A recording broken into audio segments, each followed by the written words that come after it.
Hi, and welcome to the next part of Learning Embird, sponsored by omlpatches.com. Today we're going to be working in Studio exclusively, and we're going to learn about stitches and how to create them. The first basic stitch that we use all the time is called a fill stitch. And this is how you get it. It's this icon right here, and I've been told I need to move slower, so I'm going to try to do that for you. So you click on that, and then you want to place your points. So let's just do maybe a leaf. So you place the 2 points, and in between I want to curve it out. So you touch and drag, hold and drag the circle. And then this is where we left off. So we want to put another one right here. And again, we're going to just drag the circle. And this is a closed um, object. So you have to close the whole design. So over on the right, we have quite a few different things we can do with it. This here is your underlay, which is very important. The underlay kind of lays down a path for your top stitches, and generally it makes everything look so much better. If you're layering things, you probably shouldn't use it because it makes it thick. Don't worry about stitch count. You guys don't need to particularly worry about that. So if you pull down the menu here, there's a whole bunch of different kinds. So let's do the 45-degree angle. Then you generate stitches. And there you go. You can see it. You want to, there you go. That's your basics. So that's generally used for filling big areas. However, that's not the only fill stitch we have. We can go back to parameters, which went out of screen, so I'll bring it right back in for you. It's basically the same as what we did first, but then we can look here. We can do, why don't we do something really cool? Then you can apply and we can see it. And see how it makes the grooves? You can add a lot of interest.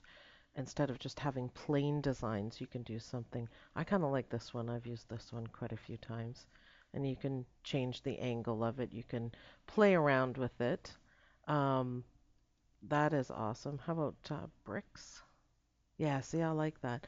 And if you had this bigger or small, you can't do it too small because the design won't show up. Um, always check on your underlay, and you don't necessarily have to have all of those on there. Pull compensation is up here depending on what you're stitching on. Hopefully everyone understands pull compensation. It's push, pull, push of the stitches going in that pulls the fabric in. So it kind of just generally makes it bigger. Let's make it quite a bit bigger, and then you can see and we'll apply it. See, it makes it a bit wider, so it will compensate for, the fabric puckering and things like that. Um, Generally, I just leave it, but you should know when to use it. I just leave it because we are usually stitching on twill fabrics. So I just leave it, set it to what I want and leave it. So you can come up with some really cool stuff. So that's a basic fill stitch. Again, that's used for large spaces. You can also change this to auto column, but you have to be very careful because auto column, see, this is too wide for it, and you don't want this going from here to here. Now this is basically an inch by an inch, and that's too wide for auto column. And it'll show up like this, and that's exactly how it'll stitch out. So auto column is nice for thinner objects. It'll just put it in. It gives it kind of a raised, shiny kind of look. It will also add interest to your embroidery, but you just can't use it on big things like that. A good digitizer will use different stitches. If you use, say, all fill stitches, which you can, depending on what kind of look you want, but if you were using all fill stitches, it would be very flat and boring. You want to use columns, you want to use different kinds of fills, you want to use, satin stitches for outlining. It just makes it look so much better. So let's move this back to plain fill and put it back to just boring. You can also make your own fills, put your own design in it. We can go over that one day. It's not that complicated and you'll figure it out, and it's kind of awesome. So back to plain and boring. So the next stitch I want to show you, let's move this guy over here, is an outline stitch, which is right here. And you have a sketch, sample, and you have a whole bunch of different ones. So I'm going to show you what that is now. Outline stitches are open, meaning you don't have to close it. So why don't we do like I don't know, just anything, I guess it doesn't matter. And then we're going to put it on just single stitch so you can see. There you go, plain single stitch. So we're going to right click parameters, and it opened out of your view again, so I'll put it back. So let's go over what we can do. Sketch, stitch, and apply.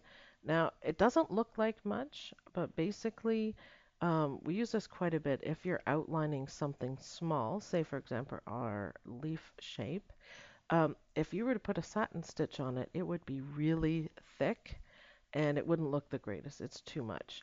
So if you have really thin things that you want to outline somewhere in between a satin stitch and just a single stitch, because a single stitch is very thin, that's when you use that. And it kind of mimics the satin stitch, but it's flatter and thinner and it won't bulk up everything. So that one's cool to use.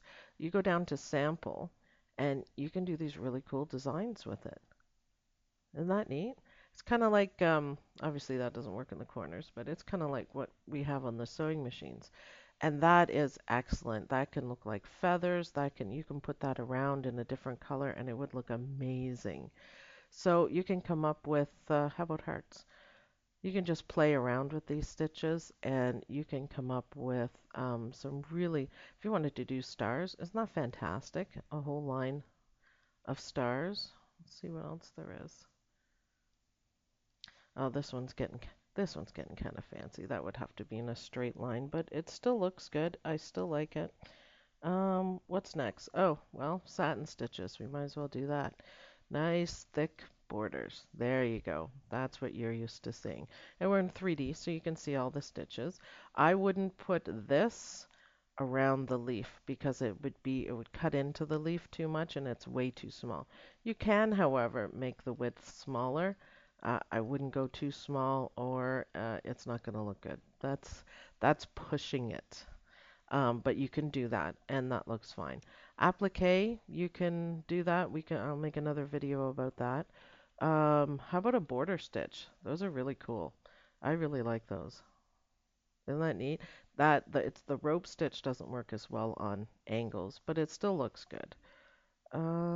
Carved, yep, that one's pretty cool.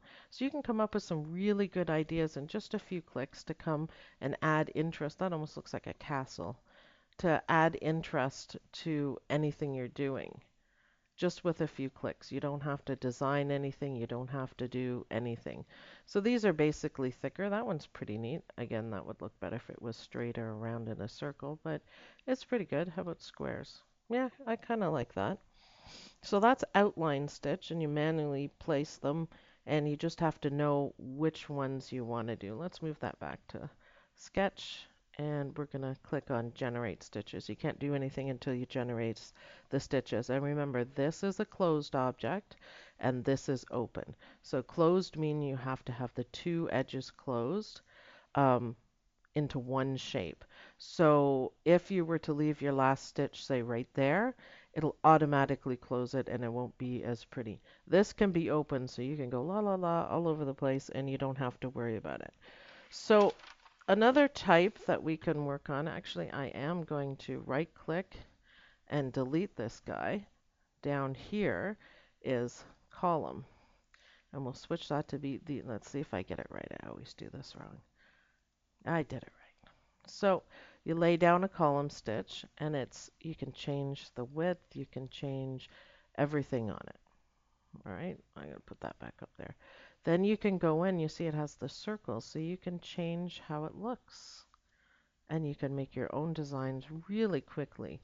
This would be great for any kind of digitizing if you want something thick but you want to refine the shape. Now that's cool. Let's generate that and then we'll go back. See, a little too thick because I left it on satin. My bad. Go back into parameters and again move it over so you can see what we're doing. You have a lot of options here. So under sample, You can do all different kind of stitches in there. Let's apply. See, that looks better. I don't think it would look great, mind you, but it looks better. You can also change the envelope, which is really neat. If you want one side to be jagged, that's how you do that. And that would look pretty cool, actually, depending on what you're using it for. You can use it to lay down fur. This one has more of a difference. Okay, you'd have to get rid of the underlays, right? Auto select, turn it off, take off the edge, and then apply, and that's going to get rid of that line. So if you wanted to blend two objects together, that's how you would do it, and it would look excellent. So you can just keep playing around with that. You can also, that one's really cool. That would be more fur. Um, so a lot of different things you can do in here, and I would just suggest just playing around with them. So let's generate that, and then let's delete that. So right click, delete. The next one we'll do column. Let's pick the right one this time, and we'll move it to C. And this one's cool. Lay down your points, and see when you click, it moves with you. Then, if you move the circles, the whole thing goes. So look how quickly you can make a wave, say, for example. Now this is going to fill it with the fill stitches. So if you were using the other one and you're doing a column, you'd have to make it thinner than what I did. So again, you can pick your different fills. Let's do that one. And then generate. Generate. There we go. Isn't that cool? Just like that. That's very easy. Right click, parameters, and move it back so you can see what I'm doing. So then you can go in, let's see, let's pick another one and apply. See, isn't that awesome? And it stretches it. It just looks fantastic. Again, on this one, you can change the envelope. So you can make it, this probably won't work very well, but, and then take off your underlay because we don't want to see it if we're doing that. That actually looks pretty cool. It doesn't really show the design very well. What about diagonal lines? Yeah, same thing. So you can change the envelope, you can change everything, and it's very cool. And oh, see, that one looks good. I like that one. You can also do gradients. We're gonna go into that afterwards. It's not complicated or anything, but I just don't feel like doing it today. Another cool thing we can do, and we'll delete this, and we're gonna move our pretty little leaf. Maybe we'll make it a little bit bigger and generate the stitches for you. And how about we change, oh, I guess blue is okay. What we're going to do is carving, and it's this icon right here, and it's really cool. So you have a design, it doesn't really work well with satin, but with any of the fills, and you draw a line. Okay, I don't know if that's enough, but let's just do whatever kind of line. Okay, and you can go in and you can manipulate the dots to make it into a circle, say. I don't know what I'm doing, just something, just to show you. This will show you very well. Generate stitches, and look what it does. So you can basically carve out your fill stitches. Let's undo that, and undo that. There we go, back to normal. Let's try another one. So if you had a leaf, if you had, I've done it before on wings. You just do the shape of the wing and then you cut out. It has to be relatively big, obviously. But say you just wanted like a line up to here. Isn't that cool? I really like it. I just think it's so many uses for it and it's so simple to do. It's very easy. Now the next thing is, what if you had this leaf and you wanted it to look like something maybe was eating it, so you want to put a hole in it. Very, very easy to do in Embird. It's an absolute delight. So you have to select the object, and then you go to this, which looks like the fill stitch, but has a hole in it. Easy to remember. And then for this one, you put down your point. I'm going to do a circle, I guess. So this is pretty small, so I'm going to choose an ellipse with 4 elements because you don't need all those points. Pull out a hole, and then you right click and you go to elements and then generate. There you go. Easy as pie. There's a hole. And it shows you up here on the right, it shows you what it is. And it shows you the two parts of it as well, which is kind of cool. Then, once you have a hole, you can go up to transform, convert. So you can create outline from fill, which is kind of cool. Let's do that. And it did both. Let me just click off them. How about we change the colors and maybe you can see that better. So any fill parts, it creates an outline. And there you go. Perfectly done. It perfectly matches your fill. And you didn't have to manually digitize it. You didn't have to manually do anything. So let's go to convert, create fill from opening. So if you wanted this fill, let's right click and delete that. I just deleted the outline, the hole's still there. If you wanted to fill, you could fill the hole. You could, select fill, drop a stitch point, go to shape, try to make it match, move it around, and you'd have compensation problems, you'd have a lot of problems. Or you can go to create fill from opening. And there it is. It just hasn't generated yet. So we can change the color. How about we'll do that red too? We'll make it all pretty. And then generate stitches. And it fits perfectly. It's perfectly the shape. It doesn't have to be circle.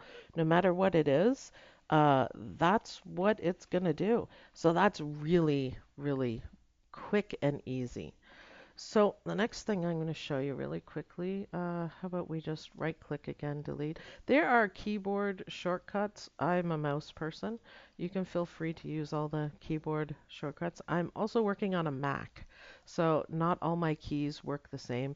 However, Embird on Mac you can't really do, but you do parallels. So I have Windows on my Mac. So I basically have two computers in one, and it works really well. So, okay, moving on, let's create a couple of quick shapes. Place your stitch point, then shape.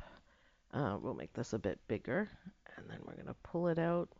How about like that, right? So you pull out the shape how you want it, circle, two elements, and then generate. All right, just a plain circle. Let's move it down so you can see it better. Let's do another one, and we're going to do place your point, and then we're going to do a rectangle. So let's do the rectangle. Right click, two elements, generate stitches. Now I'm going to change the color of that. You grab a color, you click and hold, and you bring it down. So now we have two shapes. Not very exciting. What if we wanted to merge the shapes and do different things with it? Would you, redigitize around it and create one? That would probably take you about 15 minutes and it wouldn't be right. So let's put it over here, and then we're going to, you have to select both. Easiest way is right here, and I did an outline by accident, so we're going to delete that. So you have to select both of them for what I want to do. So you can just hold and drag your mouse down, or you can use the shift key, whatever you prefer. So go under transform and under shaping. So you have three things here that you'll find you're going to use quite a bit. Union is going to do exactly that and bring the two together and make one object. So you click on union. Okay, it doesn't look like it did anything, right?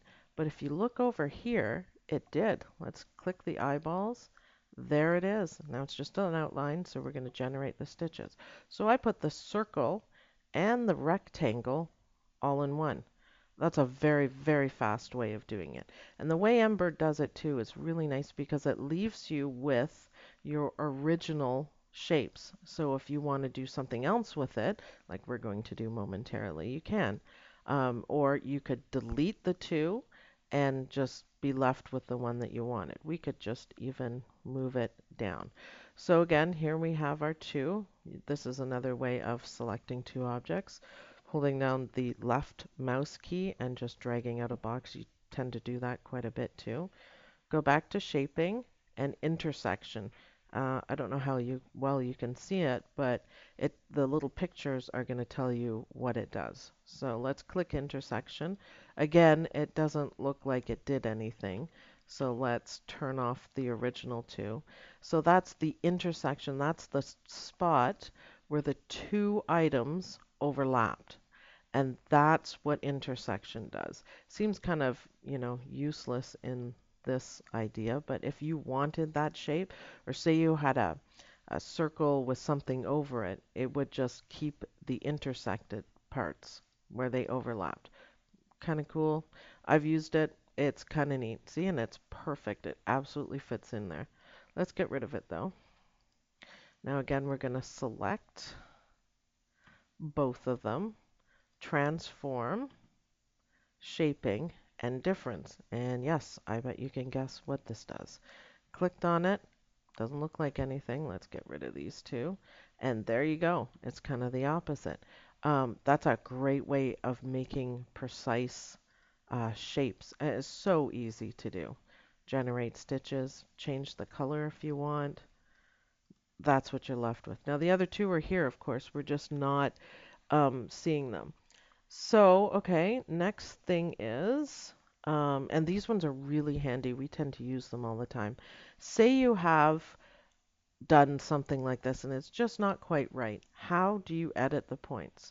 You go right here and look, it all comes up. So if you want this moved a little bit, say, or this one moved, you can move it.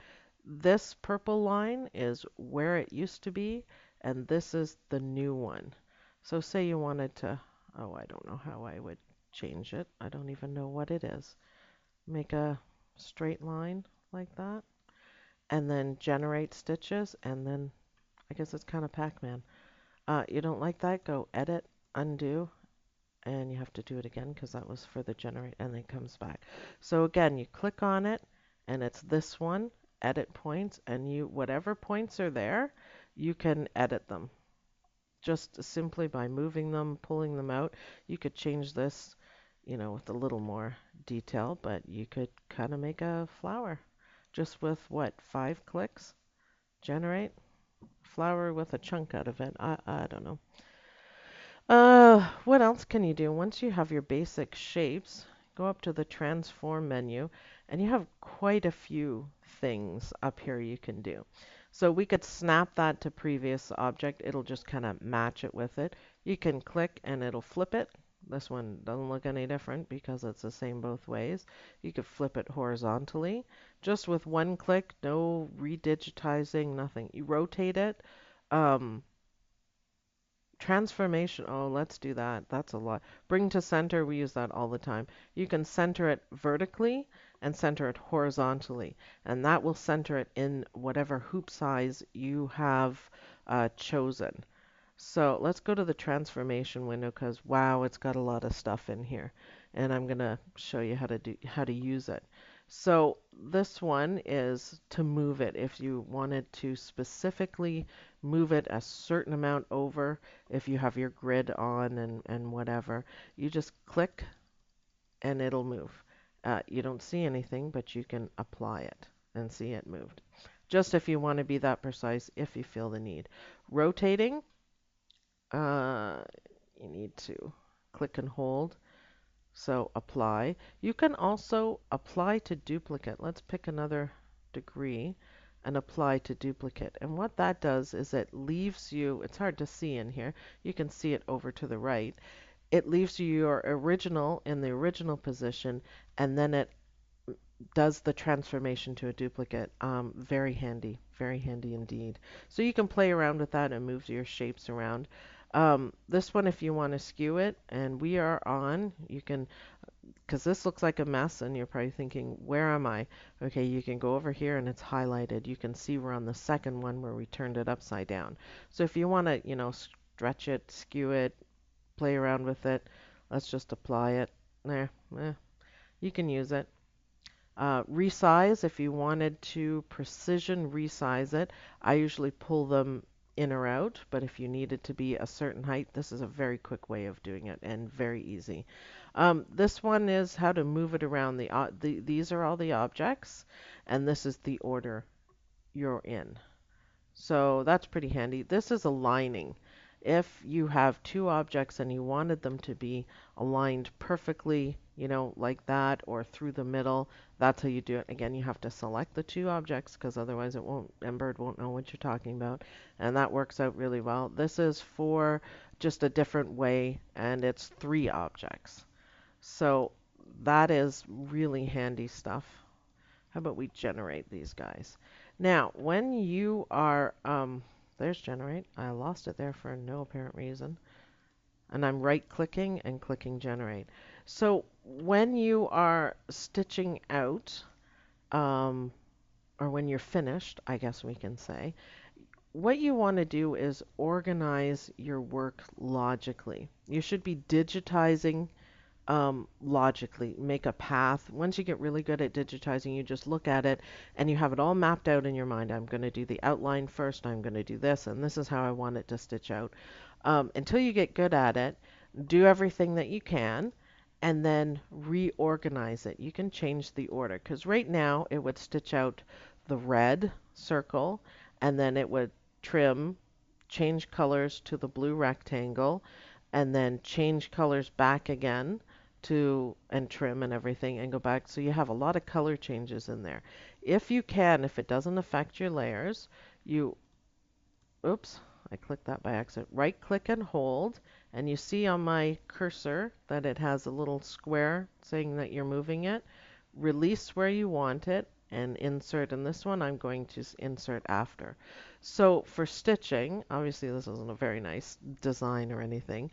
It would stitch red, cut, or jump. I guess we could put a connection to make it even more efficient. That would be the best way of doing it.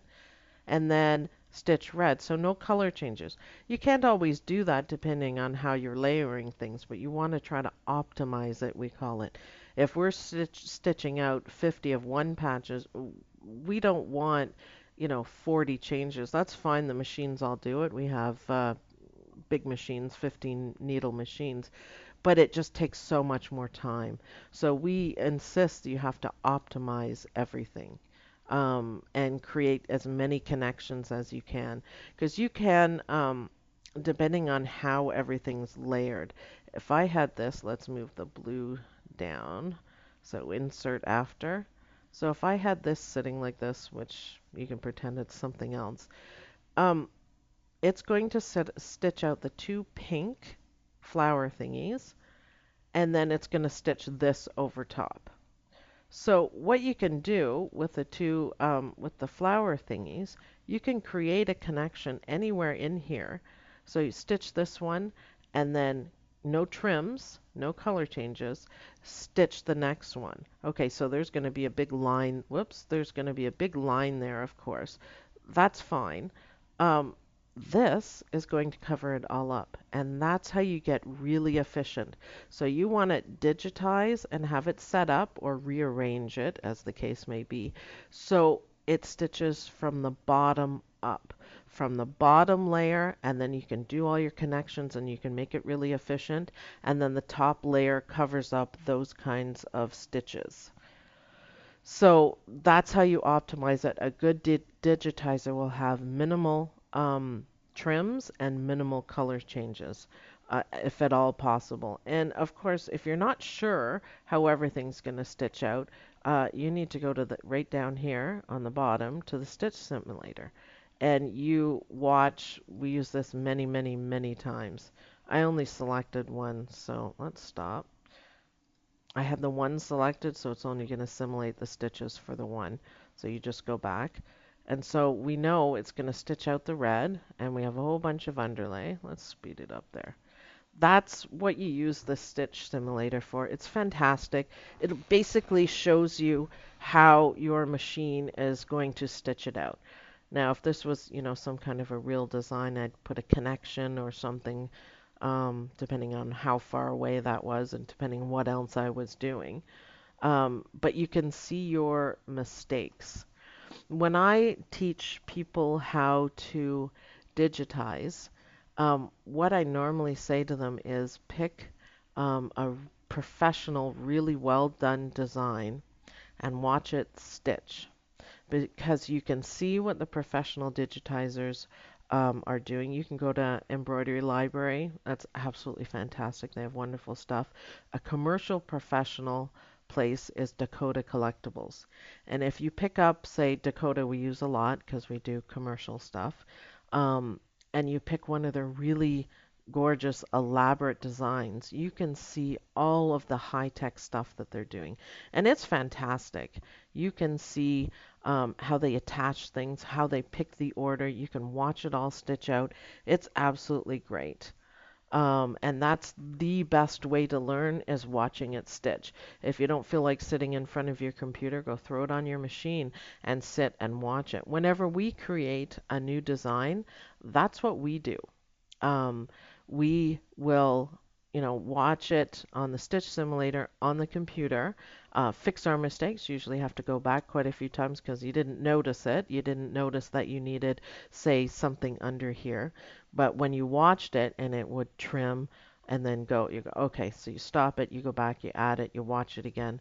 Then when we get that far, we take it to the machines and we literally stand there and we watch it stitch out. If it's just, one thing that we're doing, that's fine if it has some technical boo-boos. But if we have to make 100 of them, we can't do that mistake 100 times. So that's the best way. I find that everyone understands the order and how you have to plan out your design when you start digitizing. I find that's the best way of doing it. So just grab any, make sure it's professional because you don't want to be learning other people's mistakes. Again, those two are the best, and you can just find a design just to watch stitch out, and you will learn quite a bit. So the next thing we're going to do is play around with different things in our preferences. So hoop color, you can, right now my background's white. You click on it, we can change it to, how about a pink, horrifying pink. I usually just leave it white, but you never know, pink. And then you apply and it changes to pink. Now I'm in 3D, so it's going to show me a 3D fabric, which is kind of cool. You can also look at it under here, but I don't know, I flip back, but I tend to prefer this. So it looks more realistic. You can make it look flatter, like without the shine. 3D, you can do it flat, which is basically just the shapes. I don't particularly use it. Actual sizes. Another thing you should always use is, along with the stitch simulator, is the density map. So it's going to show you if things are too dense. Now, if you remember, I have the circle, I have the square overlapping, and then I have our flower thing overlapping. So the circle is fine, all this is fine, but see where they overlap?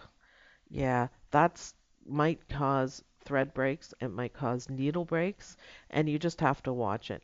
Bear in mind, if you do lettering and you check under the density map, lettering is usually orange and red, and don't worry about it unless you made it yourself, then you might need to fix it. But it's always, lettering is very dense. There's a lot of stitches in lettering. And you can do x-rays, and that's going to show you this part here is way, way thick. That would be, if you stitched that out with the backing and say on twill fabric, that would be really stiff and not very nice. And if you're putting it on a shirt, that would not be nice at all. So anyways, okay, back to 3D. Now we got our fabric. Let's click back on the hoop. You can change your hoop size, and they have tons of them. You can make custom. You just go and you pick your machine and it'll set up the hoop for you. You can change the orientation of it, and that makes things a lot easier. You can put an outline on it if you need to. Save, very important. Auto save and back up your files. Not sure why I don't have it, but there you go. Backup files will create a backup, and the extension on it is .bak. And if something were to happen, you can open that one up and use it. Autosave is going to save it, I think, every 5 minutes. I'm not really sure. Grid, if you like a grid, if you like doing snap to grid to keep everything in line, set up your grid. And you can pick the different colors, you can do everything now. Grid's only going to show up in normal, but edit mode, Um, if you want to change the colors, the nodes are different colors. I've just kind of left it. I don't mind having these colors in. It's fine. Guidelines, I'll show you how to pull a guideline in just a minute, and then you can change the colors of them. When it's selected, it's red. When it's just normal, it's gray. 3D preview, you can pick different fabric. I kind of think it's cool, so I just leave it. Highlight selected objects, very handy. So now we're going to apply, and I changed the hoop size, but it doesn't matter. We can still look. We don't want all this stuff in here anyways. So let me just right click, delete, right click, delete. Okay, so let's make our circle smaller. I picked a cap hoop or something accidentally. Oh well, there you go. So let's generate the stitches. So if you need to line up something, let's duplicate this, right click, and then, oh, it's way down here, you can't see it, duplicate. Okay, and then we're gonna left click, hold, drag, pull a color on it. Say you wanted these lined up perfectly. It's really hard to see. I mean, you get good at it, but you're not that good at it. You go up to where the ruler is and see my cursor change to a cross. You left click and hold. Oh, you can't. I was doing it, but you couldn't see it. And can you kind of see here? It's a guideline. And you can place that guideline. Let's go back to normal. You couldn't see it because the fabric is so pink. You can also pull them from this side too. Now they're not going to show in this part because you're not in a hoop. So if you wanted to line something up, these are so handy. You can also use the auto align feature, that's fine. I tend to pull them out. I'm just used to it. Old habits, bad habits, I'm not really sure. Okay, so you should be ready to go after this. Now, we had a question last week on Facebook, and I'm going to, wait, we don't want to save that. So, say you have a design. I didn't want to save it, but it did save, so we delete it. So, file, whoops, open recent. So we're going to pull up our daffodil. Say you wanted to make changes. You can change the colors and everything here, but say you wanted to make some changes. This is you can't see it, but this is a DST file. It's not an EOF file. So how would you go about making some changes without redoing it? Well, it's pretty easy and it works most of the time. You can go to Edit and go way to the bottom and it's Edit Stitch File in Studio. Shift Control E. Click on that and it's going to flip you into Studio. All right, so here we are back in Studio, and look, you have all the elements. So say, let me just make this a bit smaller so I can see what I'm doing. For whatever reason, you wanted to make, this part bigger. You can't do that unless you're in Studio. You can just pull it out, and you can make it bigger. I mean, obviously that looks kind of weird, but that's how you do it. So say if you didn't like the outline, you can click on it and see. Say you didn't like the stem, you don't want the stem in there, just delete it. Just click it and delete it. Now you see you've come into a problem because you deleted the stitches, but the outline still has it there because that's a second part. So you have to be really careful of what you're doing. But you could go in, say you didn't want the outline. That's the shading, which this is a brilliant design. Say you didn't want the outline or you wanted to change it. Um, because it's not a native EOF file, we don't have all the options. You can change the stitch length, you can change anything, tie up stitches, but we don't have the options to say change this to, a satin stitch. Obviously it wouldn't work, but uh, that's the only thing you can't do. You're just lacking on the parameters. So if you wanted to change this to a satin stitch, your only option would be to digitize over the lines, and then you're making this into a native EOF file, and then you have the options to do it. But you can't just change it. However, if you don't like it at all, let's delete it. We're deleting all the details. So that's what we are left with. So that's how you do it, and it works for most files. It'll separate it into colors. That's the other thing. It doesn't separate it into, this might be one group. um, this should be going on. But say there's a something over here it started, and then there's a trim, and then you go into that. If you're doing native EOF, you could take that part out, like they'd be two separate parts. Now it's only one by color.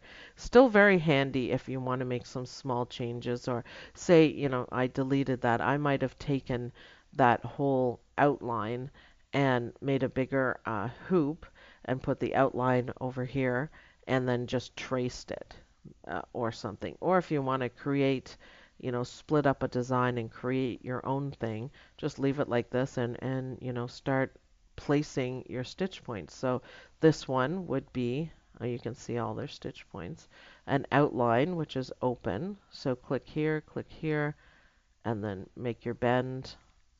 I would zoom in a little bit to do this. I'm probably a little off, but you can really quickly do it. The next video, by the way, that we're going to be working on is we're actually going to do a project. So I don't think it'll be this daffodil because there'll be a couple hours worth of digitizing for that. But we'll pick something and I'll start it with the image and work it all the way through. See how quickly that went? And you can do that too, then drag that. It doesn't have to be closed, but I think we're going to make it closed. Now let's make it into a sketch. Yeah, I think so. And there you go. And now we've made it thicker outline. Blue doesn't look the greatest, so select it, and then we're going to drag it down and let go. All right, say I didn't like that. Right-click, parameters, and because we did that native EOF, now we have all of our options. So sample, how about red work? Let's try that. Doesn't make too much of a difference. Let's be silly. Yeah, actually, that doesn't look too bad now, does it? But you can modify PES or DST or whatever ones that you have and kind of make them your own, kind of make some changes and make them your own. And it really works, and it's really easy to do, and it won't take you long at all. Anyways, that's it for this video. Thanks for watching. The next video will be, I think you guys will be all ready, to get started, and we will be digitizing a whole entire project, which I'll pick something cool, not too complicated. And then you can watch how I work. You can pick out my mistakes, and you can learn how to do it for yourself. I will also provide you with the photograph of whatever it is. I'll probably make my own. And so you can practice on the same picture yourself. Anyways, thanks for watching. We'll see you next time. Thanks.